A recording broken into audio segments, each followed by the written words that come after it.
오늘 주시는 하나님 말씀은 다니엘 10장 1절부터 9절까지의 말씀입니다. 바사왕 고레스 제3년의 한 일이 벨드사살이라 이름한 다니엘에게 나타났는데 그 일이 참되니 곧 큰 전쟁에 관한 것이라. 다니엘이 그 일을 분명히 알았고 그 환상을 깨달으니라 라고 말씀했습니다. 고레스가 벨사살이 죽은 바빌론까지 다스리게 된 것이 기원전 538년쯤이니까 이때를 기준으로 하면 바사왕 고레스 3년은 기원전 535년이라고 볼 수 있겠습니다. 그때의 다니엘이 큰 전쟁에 관한 환상을 보게 되었습니다.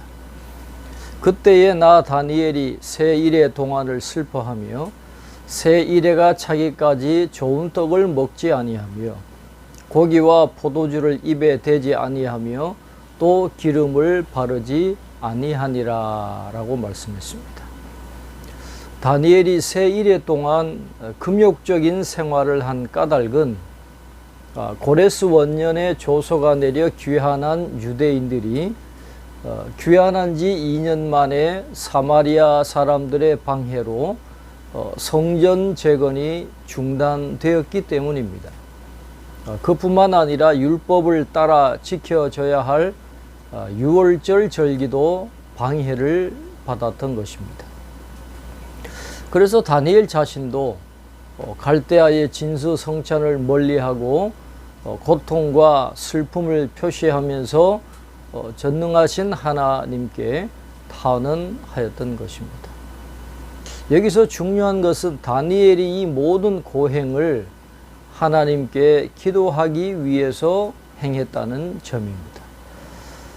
이러한 고행 자체가 신비스러운 힘을 갖고 있는 게 아니라 기도가 하나님의 마음을 움직이는 힘을 갖고 있었다라는 것입니다.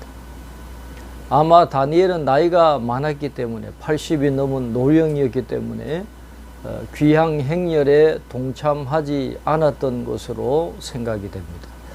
그리고 다니엘은 자신이 그곳에 남아 있는 것이 예루살렘으로 돌아가는 것보다 이스라엘의 회복을 위해서 더 유익하다라고 생각을 했을 것입니다. 첫째 달 24일에 내가 히데겔이라 하는 큰 강가에 있었는데 라고 했습니다. 6월절은 정월 10일부터 준비하기 시작해서 14일에 어린 양을 잡게 되어 있었습니다. 정월은 유대력으로 후에 바벨론식 이름인 니산월로 바뀌게 되었는데 태양력으로는 3월, 4월을 의미합니다.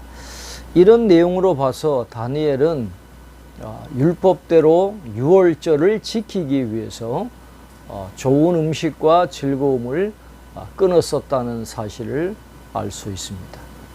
히데겔은 일반적으로 티그리스 강으로 알려져 있습니다. 종교개혁자 칼빈은 다니엘이 환상 중에 큰 강가에 서 있었다는 구절에 대해서 그가 영적인 상태에 몰입해 있었기 때문에 실제로 강가에 있었던 게 아니라 황홀 상태에서 강에 대한 환상을 본 것이다. 그렇게 해석을 하고 있습니다. 그때에 내가 눈을 들어 바라본 즉 한 사람이 세마포 옷을 입었고 허리에는 우바스 순금띠를 띠었더라. 또 그의 몸은 황옥 같고 그의 얼굴은 번갯빛 같고 그의 눈은 횃불 같고 그의 팔과 발은 빛난 녹과 같고 그의 말소리는 무리의 소리와 같더라 그랬습니다. 환상 중에 다니엘이 한 사람을 보게 되었는데 그의 모습은 세마포 옷을 입었고 허리에는 우바스 순금 띠를 띠고 있었다 그랬습니다. 그의 몸은 황옥 같고 그의 얼굴은 번갯빛 같고 그의 눈은 횃불 같았고 그의 팔과 발은 빛난 놋과 같고 그의 말소리는 무리의 소리와 같았다 그랬는데, 이것은 하나님의 현현, 즉 로고스의 나타나심이었다라고 말씀드릴 수가 있겠습니다.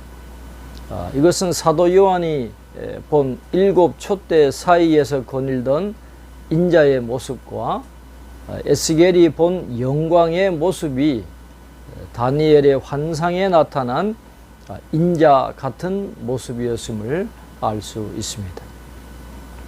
이 환상을 나 다니엘이 홀로 보았고 나와 함께한 사람들은 이 환상은 보지 못하였어도 그들이 크게 떨며 도망하여 숨었느니라 라고 했습니다. 다니엘과 함께 있던 사람들이 누구인지는 알 수 없지만 다니엘 혼자만 환상을 보았고 다른 사람들은 하나님의 현현에 크게 떨며 도망하여 숨었다라고 말씀합니다. 이런 모습은 사도 바울이 다메섹 도상에서 예수 그리스도를 만나 변화되었던 때와 유사한 장면이라고 할 수 있겠습니다. 하나님께서 다니엘에게 당신의 음성을 들려주시기로 택하신 것은 다니엘에게 하나님을 사랑하고 신뢰하는 마음이 있었기 때문이었습니다. 그러므로 나만 홀로 있어서 이 큰 환상을 볼 때에 내 몸에 힘이 빠졌고 나의 아름다운 빛이 변하여 썩은 듯 하였고 나의 힘이 다 없어졌으나 그랬습니다. 다니엘은 자신이 환상의 장엄함에 압도되어서 완전히 자아를 잃어버리고 말았다라고 고백을 하고 있습니다. 다니엘과 같이 신실한 믿음의 사람도 하나님 앞에서는 완전할 수 없는 죄인에 불과했던 것입니다. 내가 그의 음성을 들었는데 그의 음성을 들을 때에 내가 얼굴을 땅에 대고 깊이 잠들었느니라 그랬습니다.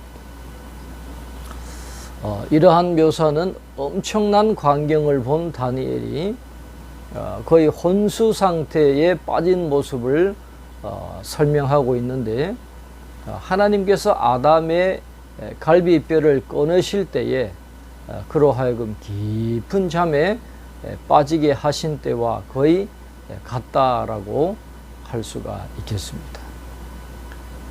신실한 믿음의 사람인 다니엘에게 환상으로 찾아오신 하나님께서 오늘 우리의 삶 속에도 찾아와 주시고 기도에 응답해 주시는, 그래서 하나님의 뜻을 이루어 가시는 복된 하루의 삶이 될 수 있기를 주님의 이름으로 축원합니다. 기도하겠습니다.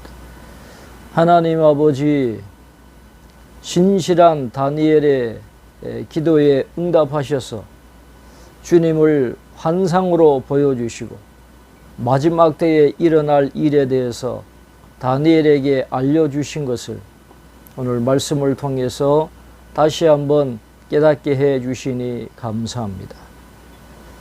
신실한 믿음의 사람인 다니엘조차도 하나님 앞에서는 한 죄인에 불과했음을 오늘 말씀을 통해서 다시 한번 깨닫게 됩니다.